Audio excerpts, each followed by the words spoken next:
ఈరోజు thin endometrium అంటే ఏంటో కనుక్కుందాం. సో ఫస్ట్ థింగ్, ఎండోమెట్రియం అంటే లైనింగ్ అన్నమాట.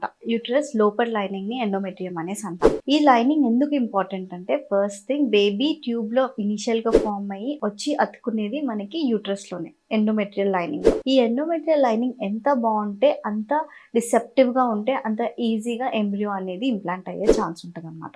సో ఇంప్లాంటేషన్ కి ముఖ్యంగా అవసరమైనది ఎండోమెట్రియల్ లైనింగ్.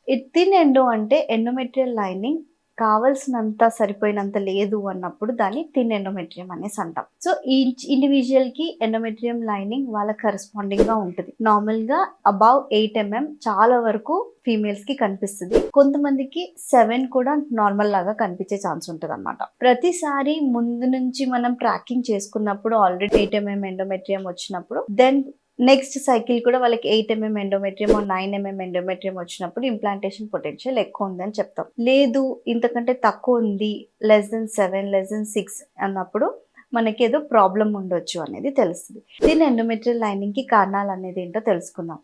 ఇంపార్టెంట్ గా వచ్చేసి ఇన్ఫెక్షన్స్. ప్రీవియస్ గా ముందు ఏదైనా history of any infections like endometritis or TB or PID, ఇలాంటి ఇన్ఫెక్షన్స్ ఏదైనా ఉన్నప్పుడు ఎండోమెట్రియం కూడా పాడయ్యే ఛాన్స్ ఉంటుంది, ఇన్ఫెక్ట్ అయ్యే ఛాన్స్ ఉంటుంది. దీనికో స్కారింగ్ అనేసి అంటాం, వచ్చే ఛాన్సెస్ ఏర్పడతాయి.